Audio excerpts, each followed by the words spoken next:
Hi guys, and welcome back to our channel. Today we are answering our number one asked question by far. Ever. Not just on YouTube. Yeah, that's true. In life, period. And what is it? How did you meet? Yes. And let me tell you why they ask that. They wonder, how did this beauty right here end up with a guy like this? That's what they want to know. And I'll tell you one thing for sure is that it always surprises people, our answer. So we live in a college town, and it's not unusual to see someone with a foreign accent that's a little younger. They probably came here to go to school, and that was not the case for me. So that always surprises people. Our story is not conventional as many people would think. Now, I grew up in Kenya, grew up in a military family, which was really opposite of what my wife grew up in. I actually was a Midwest girl, born and raised, but I lived in a number of places. I was born in Danville, Illinois. Bonus points if you've ever heard of Danville, Illinois. And I lived in Grand Rapids, Michigan for a while. I lived in St. Louis, and by the time I was about 12, I landed here in Lincoln, where we are now. So I grew up here and went through school here after that. The big question is always how does a kid from Nairobi, Kenya, who did not go to school in Nebraska, at least initially, how did he end up with this girl from Nebraska? So I went through school here, like I said, and then I went to nursing school because my goal and my passion was for orphans. My goal was to run an orphanage. And I had actually been to Kenya with my dad to visit. We have a lot of family. There are missionaries there. My mom was actually born there even, so I could say I'm a little bit Kenyan. She was born there as a child of missionaries, and I have an aunt and uncle that live there. And so I actually went to stay with a family friend who I call an aunt, and I went through nursing school, and so then I went and stayed with her because it was my passion. I wanted to work with orphans, and she was directing a home for babies that have HIV or were HIV positive. And so I went there right after nursing school to work there for a number of months, and it was my passion, my dream come true, and I was so excited about it. During that whole time when Sarah was in nursing school, I was in Nairobi involved in a church right there that was actually an awesome church where I really came to meet the Lord in that church. And I was a young leader in the church, working a full-time job, but pretty much my next full-time job was at church. And what happened during that same time where she was in college, we were starting out a new church plant out of the main church, which was on a complete opposite side of town than where I lived. It would take over an hour to get to the other side. I didn't have to go, but they needed more leaders to go and help with that church plant. The person that was leading up that church plant would be Sarah's uncle John, who are missionaries there. It was a very hard decision for me to actually decide to go and assist in that church plant. It was a very prayerful decision because a lot was going on that I really loved where I was. I loved what I was doing. I had great relationships, great friends, and things were going just as good as they could be at that time.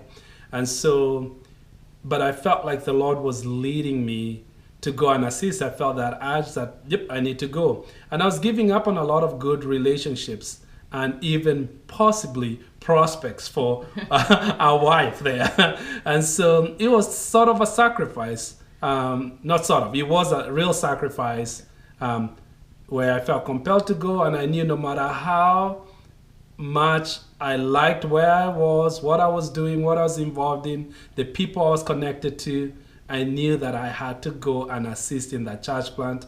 I didn't know for how long, but I knew initially I was one of the leaders that would go there and help. Okay, so at this time I am living with our family friend and working as a nurse in this home for HIV positive infants that were abandoned. And I would do this all week long, and then on the weekends, I would go over to my aunt and uncle's house and stay with them. They were in the process of adopting twin babies at the time. They were super cute and fun, and so I'd go help my aunt in the night, take care of them over the weekends to just give her some relief, and because I was obsessed with babies. And then I would go with them to church on the weekends and kind of help as much as I could in the church plant. So you can see how our stories are coming together now. So because I was helping her uncle and aunt to plant that church, and with a new church plant, there was a lot of work, and I was spending a lot of time with them. I was at their house all the time. On the weekends, we were together all the time.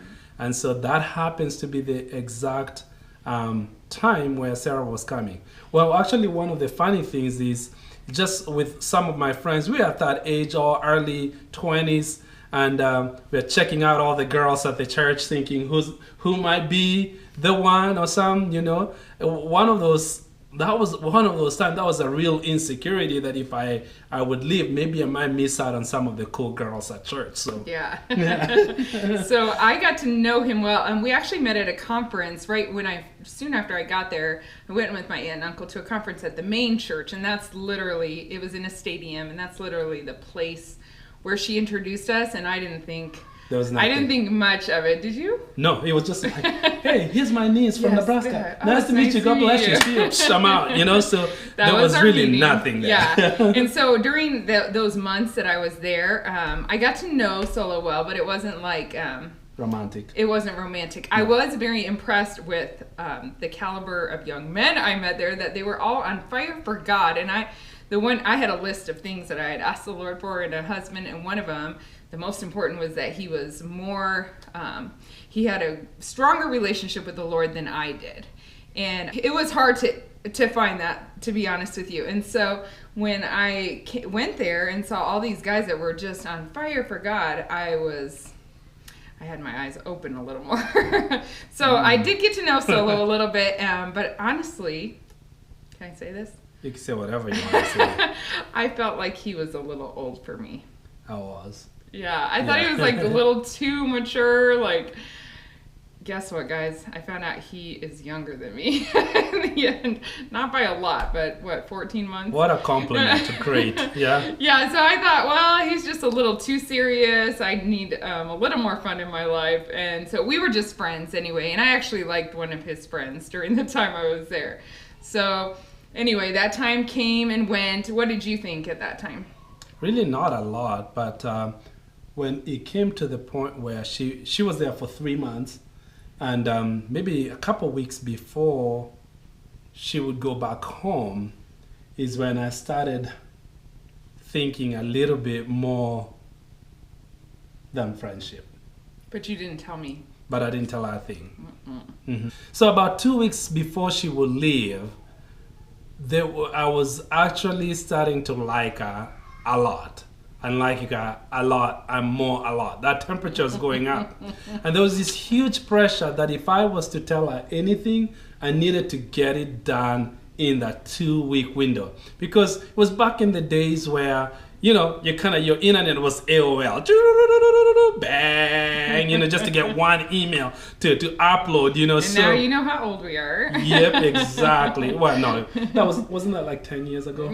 Yes. So anyway, but I kept feeling that, but and then I would pray about it because I just didn't want to make a mistake here, and I would feel like the Lord would say, "Nope, don't do anything." And my mind, my heart, everything I knew that I could lose this opportunity, but somehow I felt like the Lord said, "Hey, put the brakes on, just relax." Yeah, and so it was good that he didn't say anything, because I know myself, and I know I would not have received it well. If he would have said that, I would have just thought, whatever. Just another guy. And I would have written him off, but he didn't say anything, and so I left. I went home. My time was up there, and I needed to go home for a while and kind of figure out what I was going to do with my life and where I was going from there.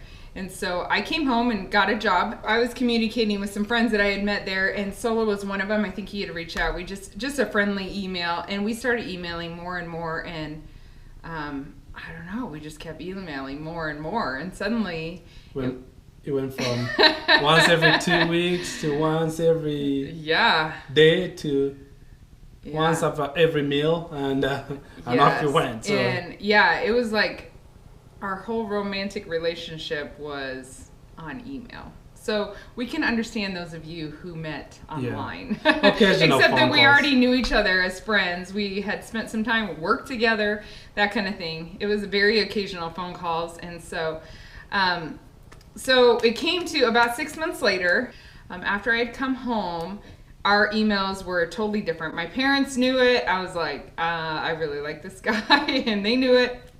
And I wasn't sure how they feel about it. And so I really started asking the Lord myself, like, if this is of you, I just want my parents to be totally on board.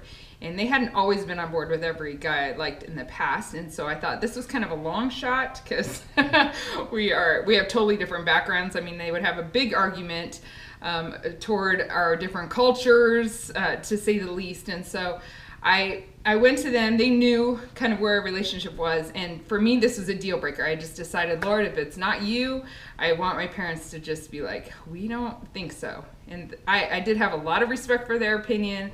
And I just felt like the Lord could answer my prayer about whether it was right or wrong through them. I told my parents, I was like, he wants to come, and I believe it's to propose probably. And so what do you think? And the nice thing about having our family connections is that my parents didn't just know him through me, and I didn't just know him through me either, is that we knew him through as well, through my grandparents, through my aunt and uncle. Different ones knew him well, and they were attesting that, hey, the character that you're seeing in Solo is actually his character. Like, that's really him. And so that was huge for me, but it turned out it was huge for my parents too. And they were 100% on board. They were super supportive. He went ahead and he got his ticket and flew across the big pond. I had met her mom while she was in Kenya. She came and saw her, and I knew her grandparents. I'd met her grandparents many years before I ever knew she existed, but I had not met her dad. I came on a mission here, so and it was, you know, a kid from Nairobi, Kenya doesn't get to spend all his money grow across the world for a cup of tea, you know. So I was out on a mission, but I was also scared about meeting her dad and saying, hey, I want to take your daughter and take her to Africa with me, and so you did talk to him on the phone once, didn't you, before you came, once or twice? I think you may have. I don't even remember. I think you did. I think I did, but I didn't tell him my intention, but it was kind of pretty obvious what was going to happen. And so I came and hang out a little bit, and I was only coming, I had 4 weeks, and so I got to the topic real quick with the dad, and when I got the approval there, then I proposed within a week of me being here, and then our history began there. So I would go back to Kenya after 4 weeks. The question then comes after that time, you're engaged now, you have 3 weeks, and then, you know, still had a life there, and she had a life here. The question is, where are you gonna live? What are you gonna do? And so, in fact, many family members that have questions will relate, those are the questions they want answered. So when you're two parts of the world, one of you is gonna have to move. Now, one of the deals that her dad and I kind of agreed on, and when he was giving me the blessing to marry her, he said that he would feel very comfortable, he'd feel better if I would at least commit 1 year in Lincoln, because she had spent some time in my culture, but I needed to kind of spend more time in her culture. That would make him feel more comfortable with the situation. When you're in love, oh my goodness, 1 year, it's like, I could totally do this. So I committed. I was gonna go back home, kind of take care of my life and my job and everything, and the little possession that I had, which was none, and then come back, you know. So for 1 year, we started looking at immigration and all that, and what that will entail. So it turns out that in order for me to come and actually work and provide for a wife, I needed to be in this United States for 2 years continuously to be able to get like a work permit and permanent residence, whatnot. The 1 year that I committed to suddenly became 2 years just because of immigration, and if I was gonna work and make a living, that was not even a choice. So that's the plan we were seeing when we parted ways. As Solo was preparing to leave, I did not want to just sit around for that whole for that whole year. We knew it would take probably a long time. And my passion, like I said, was orphans and orphanages, and I really wanted to be overseas. That was our long-term plan, was to get back overseas as soon as possible. And so my dad has a lot of connections, and he was able to work out a situation for me to be in India, in southern India, the state of Tamil Nadu. So more bonus points if you know where that is, or if you're from there. It's closer to Kenya, but... It was closer to Kenya, but communication was... Oh, it was harder. So I went and worked at a children's home. I did village healthcare. I loved it. It was a very challenging time, and I was planning to be there for a year, but we were communicating, and our communication was incredibly difficult because I was in a situation where I had very little access to internet, and he was in a situation where he had more access to internet, but it still wasn't easy. And so it was few and far between, and being engaged, that was hard. That was really hard. The toughest times of life. Yes, so, I did love my time there, though. I was at a girls' home, so it was an orphanage and a Bible school. And like I said, the village healthcare, it was a dream. It was a dream of mine, and I realized during that time that I did not want to do missions alone, for sure, because I was in an area actually where almost no one spoke English, and the Lord gave me a couple friends there, which helped me survive, but I ended up only staying about 6 months, and paperwork was going a lot faster. So, and I completely hated it. So if you're engaged, just a word of advice. Don't go to Kenya while your fiance goes to India. It's just the most horrible thing to do in the world. So now you know. It was just tough. It was the longest 6 months of my life. So. Yeah, it was hard. It was hard. So I went to Kenya from India, and we met up there. I think we had paperwork to finish up there or something. Yeah, I think so. Yeah, one or two things. But then we did a reception there. Yes, we did a reception because we were having our wedding stateside, and so we had a reception with all his family and friends and extended family, and so that was really fun. And my family in Kenya too were able to come and be a part of that, since they had a big part of us meeting and all that. Yeah. Yeah, and then we were there about 2 months or a little less, and then we came back here. We came back to Nebraska, and we were just here for a couple months before our wedding. So most of our wedding planning, we were apart, and I was doing it actually long distance. My mom helped me a lot. Some friends helped me a lot. I got my bridesmaids dresses made in India. Yeah. Yeah, it was so much more expensive in India. No, it was so much cheaper. It was pretty cool. Our wedding invitations were made there too. Yeah, so we had a very multicultural wedding. So we came back, and so really most of our romantic relationship before we were married, we were apart. Yeah. We were apart. We really didn't go on dates or... So we were kind of pioneers of this long-term distance. So don't let Christian Mingle and all those types of things say that they have innovative ways. No. We showed up well before those people did. Yeah, we showed up with AOL. AOL was way in the business. And I get this. So one of the funny things, though, she had family in Kenya. And I had family in Omaha, Nebraska. So how do you figure that? So, yes, he had an uncle there. So it was pretty cool. But yeah, anyway, we're still in Lincoln. Mm-hmm. The Lord still has us here. So 2 years our plan didn't quite work out just as we thought. But, life never does just as you think. And so anyway, that's our story. There we go. That's how we met. Yeah, so thanks for listening, guys. I hope you enjoyed this, and we will talk to you soon. Bye. Recording.